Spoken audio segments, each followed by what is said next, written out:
Jabalpur collector कार्यालय में जन सुनवाई आयोजित की गई, जिसमें समाज सेवक नरेंद्र कुमार राकेशिया ने रानीताल चौक पिंजरा पोल गौशाला चैरिटेबल ट्रस्ट के ट्रस्टियों के खिलाफ जबलपुर नगर अपर कलेक्टर शेर सिंह मीणा को शिकायत दी, जहां पर पिंजरा पोल गौशाला चैरिटेबल ट्रस्ट के पदाधिकारियों के द्वारा जबलपुर शहर की आरक्षित गौशाला की भूमियों को पिंजरा पोल एसोसिएट लिमिटेड के नाम से दर्ज कराकर लगातार शहर के रसूखदारोरों को शासकीय भूमि विक्रय की जा रही है, जिसमें पोली पाथर स्थित पिंजरा पोल गौशाला ट्रस्ट की भूमि खसरा क्रमांक 26/1, 27, 28, 29/2, 30/2, 31, 32/2 और 35/2 को कॉलोनी विकास के लिए शपथ पत्र दिया गया था और उक्त भूमि बेचकर यहां पर पिंजरा पोल गौशाला ट्रस्ट की भूमि खसरा क्रमांक 268/1, 268/2 मौजा सुभाष नगर रानीताल चौक पर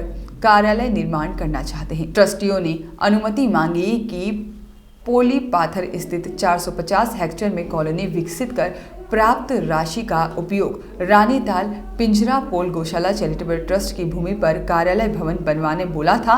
वर्तमान में पोली पाथर में निर्माण कार्य भी हो गया है और जहां पर स्कूल को जमीन बेच दी गई और इसके बावजूद रानीताल में ऑफिस निर्माण नहीं हो पाया। वर्तमान में राजस्व विभाग के शासकीय कर्मचारी और ट्रस्टियों की मिलीभगत से ट्रस्ट का नाम भी बदल दिया गया है और रानीताल चौक में व्यावसायिक भवन बनाया जा रहा है। मिली जानकारी के अनुसार इस व्यावसायिक भवन में शहर के बड़े रसूखदारों के द्वारा निर्माण किया जा रहा है और जहां पर पूर्व में भी पिंजरा पोल गौशाला के ट्रस्टियों ने कुंडम में गो अभ्यारण्य के लिए आरक्षित भूमि ग्राम दशरथपुर में 87-41 हेक्टेयर, ग्राम देहरी कला 27-35 हेक्टेयर, ग्राम कोलमुही 87-44 हेक्टेयर की भूमि अपने नाम पर दर्ज करा ली थी, जिसे अनुभागीय अधिकारी कुंडम और पूर्व कलेक्टर रमेश चंद्र चौधरी ने मुक्त कर पुनः शासकीयकरण किया था और समाज सेवक नरेंद्र कुमार राकेशिया शासन प्रशासन से इस शासकीय भूमि को भूमाफियाओं से मुक्त कराने के लिए शिकायत कर रहे हैं और साथ ही इसमें उनकी जान को खतरा होना भी बताया गया है। उन्होंने कहा है अगर शासन प्रशासन उन्हें इंसाफ नहीं देता है तो वह जिला कलेक्टर महोदय के समक्ष आमरण अनशन पर बैठ जाएंगे और साथ ही में धार्मिक और सांस्कृतिक गौ माता के अधिकारों की रक्षा करेंगे। जी भैया, आपकी शिकायत के बारे में बताएं। आज मैं कलेक्टर कार्यालय में आया था जन सुनवाई में शिकायत देने।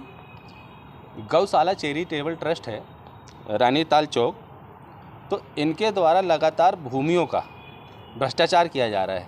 जैसे कि पोली पाथर में 14 एकड़ भूमि को उन्होंने नियम कानूनों की, शासन प्रशासन के नियम कानूनों की धज्जियां उड़ाते हुए उस भूमि को बेच दी और अभी हाल फिलहाल में इन्होंने रानीताल चौक में पिंजरा पोल गौशाला की भूमि बेच दी है, जहां पर बड़ा भारी व्यवसायिक भवन बन रहा है। तो इन ट्रस्टियों के खिलाफ में मैं आज कलेक्टर कार्यालय शिकायत देने आया था। आप जिस तरह आपने शिकायत दी है और आगे भी बताया आपने कि और भी शिकायत देंगे ऐसे लोगों के खिलाफ, तो क्या आपकी जानो खतरा है कि अंदर चीज़ों से की है कि नहीं है? जान को तो खतरा है, क्योंकि शहर के बड़े बड़े रसूखदार किसी गौशाला की आरक्षित भूमि को हड़पना या छल करके उसे छीन लेना, ये छोटे मोटे गरीब लोगों का काम नहीं, आम व्यक्तियों का काम नहीं है। यहाँ पर हो सकता है मुझ पर कोई भी गाड़ी, ट्रक, डंपर आकर मुझे कुचल दे, एक्सीडेंट कर दे, उससे मेरी मृत्यु हो सकती है। कुछ भी 2-4 लोग आके अचानक विवाद कर दें, वो मार सकते हैं मुझे, या तो पुलिस के द्वारा कोई भी आपराधिक कार्रवाई की जा सकती है, जैसे NSA, मादक पदार्थ, बलात्कार, छेड़छाड़ के आरोप, बहुत सारी ऐसी चीज़ें फंसाने के लिए। ये छोटे मोटे लोग नहीं, बहुत बड़े लोग हैं। गौ माता की भूमि की जिन्होंने छीना है, मैं शासन प्रशासन से यही चाहता हूँ यह भूमि गौशाला को वापस मिले। जो शहर में गोवंश आवारा घूम रहे हैं उनके लिए एक बेहतर गौशाला बने, शहर के लिए आदर्श गौशाला बने, जिसमें शहरवासियों को, नगरवासियों को गौ माता की सेवा करने का मौका मिले। और अगर मुझे इंसाफ नहीं मिलता है, 10 से 15 दिन के अंदर अगर मुझे इंसाफ नहीं मिलता है, यहाँ पर कार्रवाई नहीं होती है, तो मैं माननीय जिला कलेक्टर महोदय जी के कार्यालय के समक्ष आमरण अनशन पर बैठ जाऊँगा। और अगर मुझे कुछ भी होता है तो इसका पूरा जिम्मेदारी शासन प्रशासन और उन रसूखदारों को रहेगी जिन्होंने गौशाला की भूमि को हड़पी है, छीनी है। आपका नाम बताएं। नरेंद्र कुमार राकेशिया।